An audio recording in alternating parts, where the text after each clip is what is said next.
Patrick, thank you so much for joining me this morning. I'm going to admit this is a topic that is close to my heart.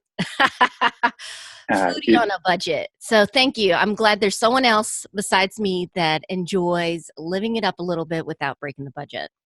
right. Yeah, that's great. It's a pleasure to be here. And so I'm very excited to be on your program. So I think we'll have a really good time sharing our passion for food. Yes, yes, because I do think, of course, we have to take care of the essentials, save up, take care of the bills now, but then also for the future. But at the same time, money should be spent on the things that we enjoy, as long as it doesn't get out of balance. So I kind of wanted to chat with you, since you're going to be our expert today, about how we can do that. How can we enjoy some fun, tasty meals, kind of be that foodie friend, but still go on a budget? I was wondering, do you have any tips that have helped you? Sure, sure. So I'm looking at this from kind of two angles. Hmm. One being a foodie where you kind of enjoy cooking at home, Hmm. because there's some strategies there. But also, I love to cook, so that's an important part for me, is Yeah. the joy of being a foodie.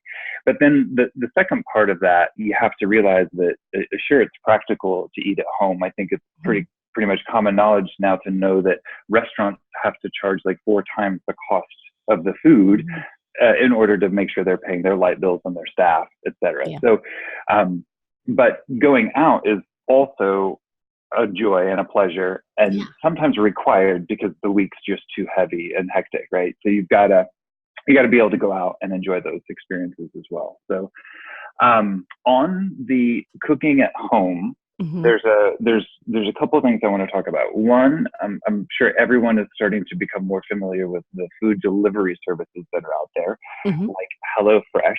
What they're doing is they're providing everything in a box that you need for your family to make a meal, and it's so much fun to engage the whole family to be prepping the items. It's nothing wasted, which is Hmm. nice because I know some people don't like leftovers as well. And the price point of these food delivery items is comparable Hmm. to a grocery bill. So that's a fun way to do it. If you want to get a little more adventurous, Yeah. I've come across Leanne Brown's cookbook on how Hmm. to cook for $4 a day. Mm. It's based off the premise that, you use the U.S. food stamp program called SNAP as a Yeah.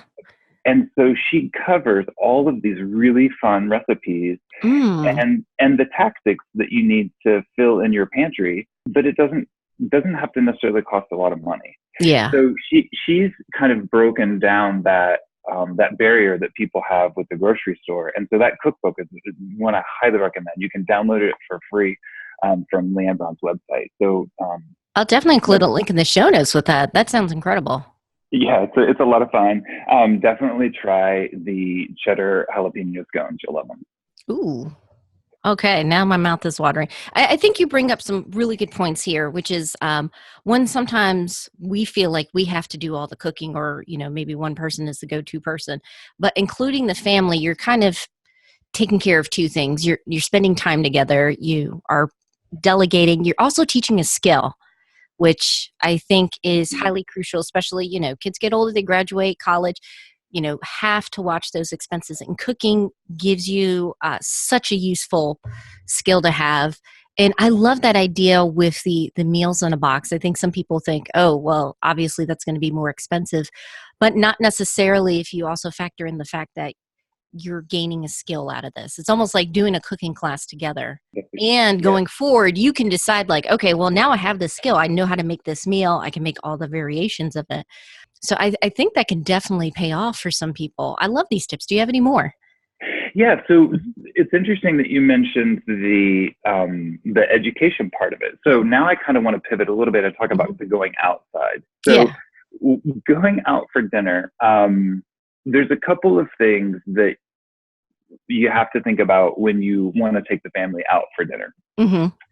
So, the first recommendation that I have is that when you are going out to eat, you do a little bit of homework before you go. So there's things like Groupon or coupon books or Hmm. restaurant.com. They have these, um, they have these opportunities to have a free appetizer or a percentage off of the bill, which is always a good way to do it. So that can kind of guide you where you go out for dinner that evening. The other thing to think about is when you are in the restaurant, forego the drinks. The highest markup item when you go out is alcohol and just general drinks in general. So try to avoid that if you can.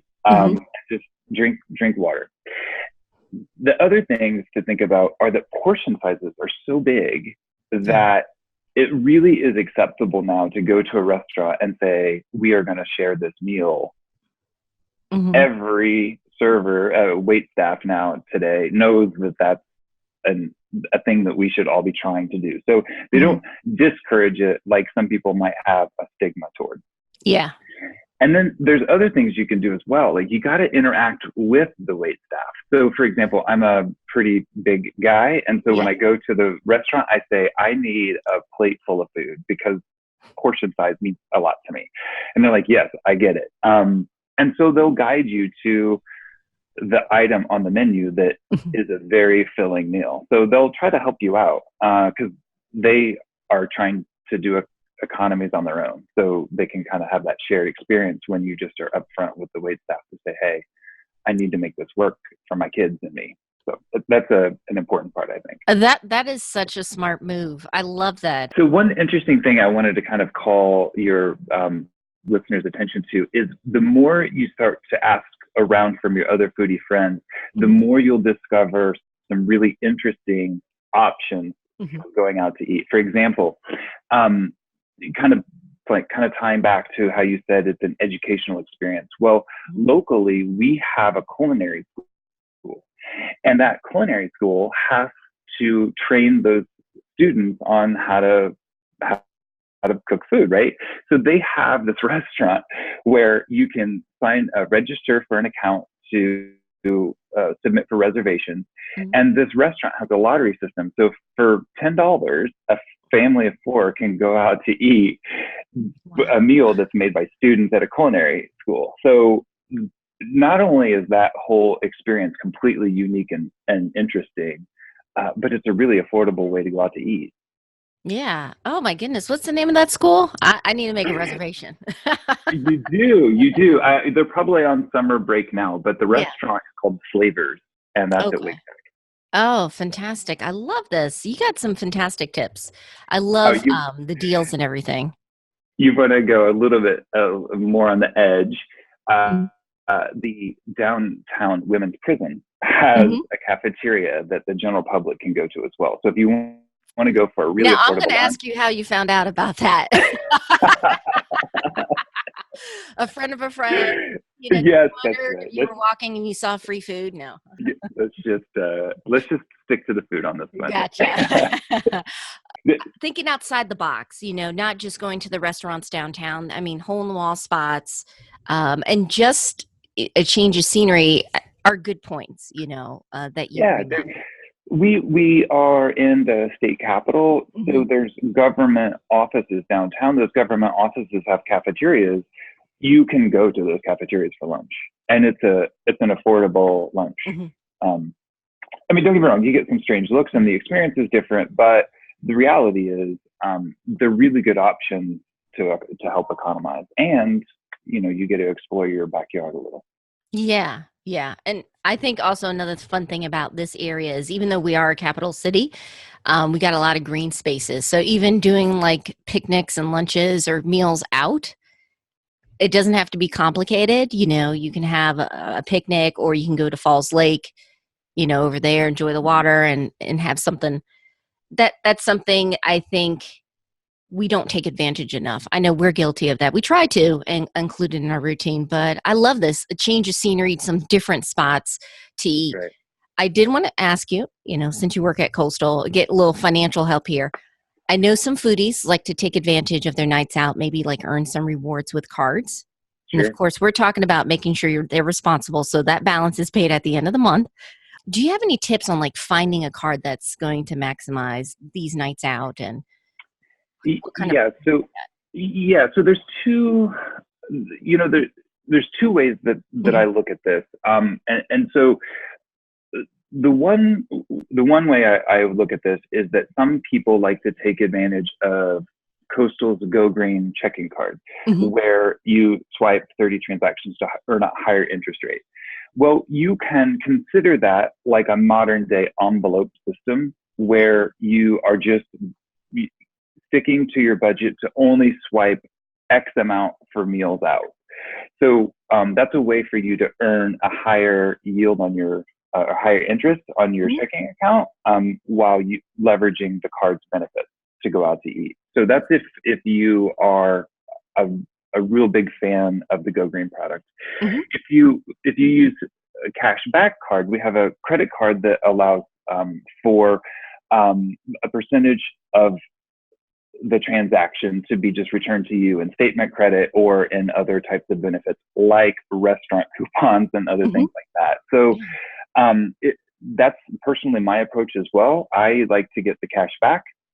So I use our cashback Premier card. So that's what I would recommend for those that like to use the credit side of it with the cashback. I think that these are fantastic tips. Is there anything else, any little extra bits you have? Because you've given me some ideas. I thought I was pretty good at economizing and exploring like hole in the wall spots around town. But I'm going to have to give my hat to you now because you have some great tips. The other things that I think about a lot are make sure you go out on your birthday, because your birthday, most restaurants will give you the dessert for free or something like that. So make sure you do celebrate those moments. Another thing to think about is taking your family out earlier. A lot of times you get the best seat in the house, but you can also get like the early bird special. There's an awesome restaurant at 5 Points that has the blue plate special. There's things like that where earlier in the week or earlier time of day is always a really useful way to kind of, not only do you beat the crowds, but you can take advantage of any certain discounts that they have. The only other recommendation I would have is that if you are going out, don't order what you can make at home. Do take the time to think about what's on the menu. So you may be able to say, well, the fettuccine costs a little less, so I'll just order that off the menu. But the price for the meal and the ability to make it at home doesn't make it a special night out. So if you are wanting to be a foodie, push yourself to try the things that you don't necessarily have the tools, the equipment, or the normal ability to make those meals yourself. So I think you'll have that perceived value whenever you take that approach as well. Yeah, It'll fantastic. just be a fun experience. Well, thank you, Patrick. I appreciate this. Now I have some weekend plans. You'll have a lot of fun with it, and you'll save a little money along the way. Yeah, sounds great. Thank you so much, Patrick.